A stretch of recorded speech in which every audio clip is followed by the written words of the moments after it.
पापा, ये गिलास यहाँ टेबल पर नहीं, अंदर किचन में सिंक में रख कर आइए। अभी आपकी बहू तान्या ऑफिस से आएगी तो गुस्सा करेगी। उसे यह सब फैला हुआ बिल्कुल भी पसंद नहीं। और आप अपना ये अखबार, किताबें, चश्मा और दवाइयाँ भी यहाँ से हटा लीजिए। ड्राइंग रूम साफ सुथरा होना चाहिए। मैं तान्या के लिए कॉफ़ी चढ़ा देता हूँ। उसका अभी फ़ोन आया था, वह रास्ते में ही है। विपुल ने अपने पिता हरीश बाबू से कहा और अपने काम में लग गया। हरीश बाबू का अभी हार्ट का ऑपरेशन हुआ था। बेटे के बुलावे पर उसी के शहर में आ गए थे ताकि अच्छे अस्पताल में इलाज हो सके उनका। इलाज चल ही रहा था।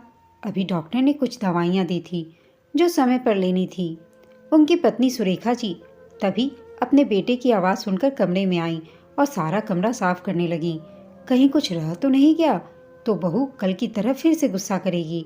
गिलास खुद ही उठाकर अंदर रख आई। विपुल, तेरे बाबूजी और मेरे लिए भी चाय चढ़ा दे। मौसम बड़ा ठंडा हो रहा है। उन्होंने कॉफ़ी बना रहे अपने बेटे विपुल को कहा।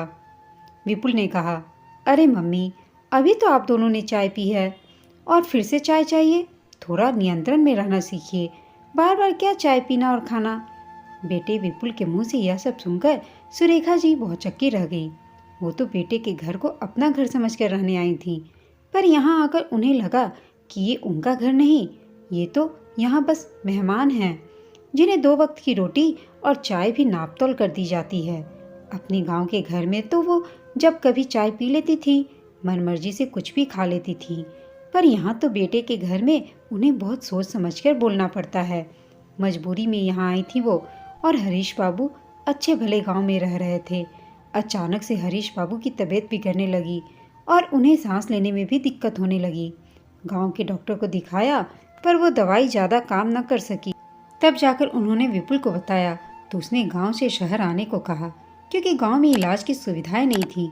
सुरेखा जी जैसे तैसे हरीश जी को शहर ले आईं। वहां डॉक्टर को दिखाया तो काफ़ी महंगा इलाज बताया। मम्मी, आपके पास पापा के इलाज के पूरे पैसे हैं तो मैं बात आगे करूं, वरना देख लीजिए। विपुल ने बिना लाग लपेट के बोला। अपने आंसू आंखों में रोकते हुए सुरेखा जी ने बेटे के हाथों में फसल से आए पूरे पैसे रख दिए। तब जाकर विपुल ने अपने पापा को डॉक्टर से दिखाया और उनका इलाज शुरू करवा दिया। सुरेखा, यहाँ से चलो, मैं यहाँ नहीं रहना चाहता हूँ। मेरा यहाँ बिल्कुल मन नहीं लगता। मुझे यहाँ क्यों ले आई तू? इस घर में मेरा दम घुटता है। ये मेरे बेटे का घर है, हमारा नहीं। हरीश बाबू बोले जा रहे थे। आप चुपचाप लेटे रहिए। अब ये डॉक्टर की दवाइयाँ मुझ कम पढ़ी लिखी को तो समझ नहीं आती है, इसलिए मुझे यहाँ आना पड़ा। अब जैसे भी बेटे बहू रख ले, रह लो। इलाज होते ही यहाँ से चल दे आएंगे। वो दिलासा दिलाते हुए हरीश बाबू से बोली।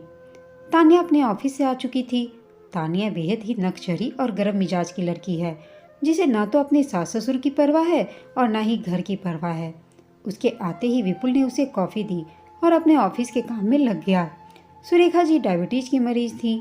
उन्हें हर थोड़ी देर में भूख लगती थी और शाम हो चली की थी और अभी तक रोटी बनाने वाली नहीं आई थी। उन्हें भूख लग रही थी। बहू की रसोई में सिर्फ रोटी बनाने वाली ही जा सकती थी। सुरेखा जी को वहाँ कुछ भी करने की इजाज़त नहीं थी। सुरेखा, मुझे पता है तुझे भूख लग रही है और आज रोटी बनाने वाली अभी तक नहीं आई है। चल, अपने घर ही चलते हैं। बेटे के घर में तो हमारी भूख प्यास और हमारी कोई कदर ही नहीं है। तभी विपुल कमरे में आता है।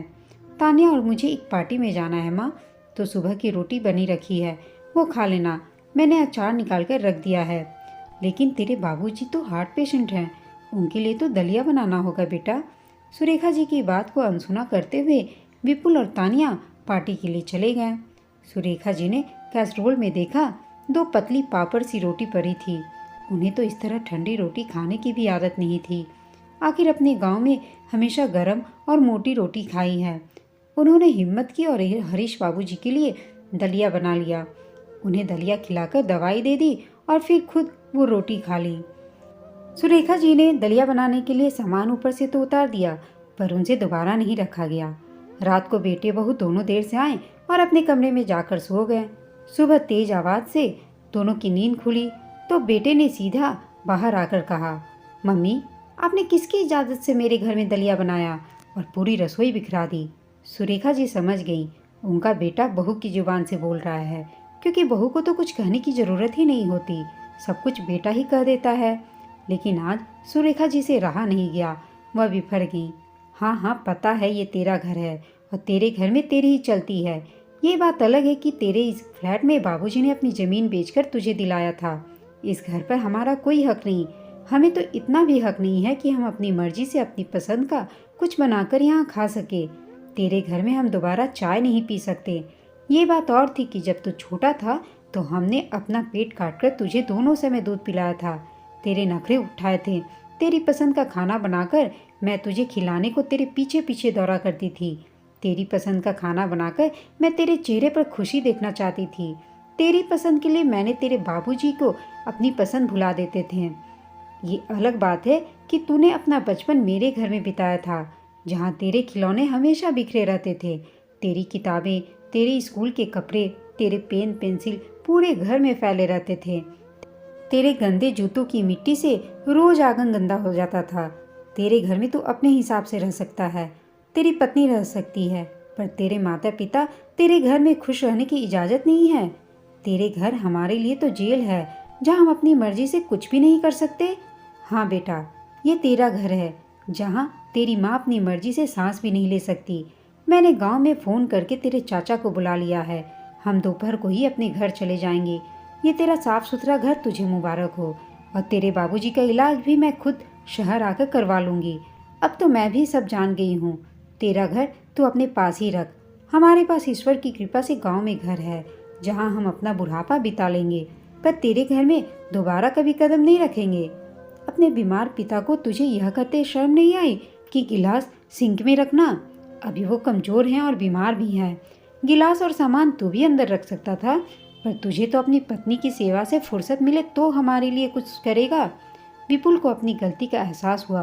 अपनी माँ की बात सुनकर उसे बड़ा अफसोस हुआ, पर तब तक बहुत देर हो चुकी थी। अब न तो सुरेखा जी और न ही हरीश बाबू वहाँ रुकने वाले थे।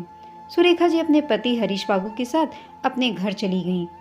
दोस्तों, ये सच है कि जिस तरह बच्चे अपने माता पिता के घर में बरसों अपनी मनमर्जी से रहते हैं, खाते पीते हैं, उसी तरह माता पिता बच्चों के घर में अपनी मर्जी से ना तो रह पाते हैं, ना ही कुछ खा पी सकते हैं। और तो और जब वे उनके घर जाते हैं तो वो उन्हें बोझ समझने लगते हैं। बच्चे माँ बाप का कभी आदर ही नहीं कर पाते। आज की यही सच्चाई है। आपको यह वीडियो कैसी लगी कमेंट करके बताइएगा। साथ ही वीडियो अच्छी लगी हो तो इसे लाइक, शेयर और चैनल को सब्सक्राइब अवश्य कीजिएगा। कहानी सुनने के लिए आप सबका धन्यवाद।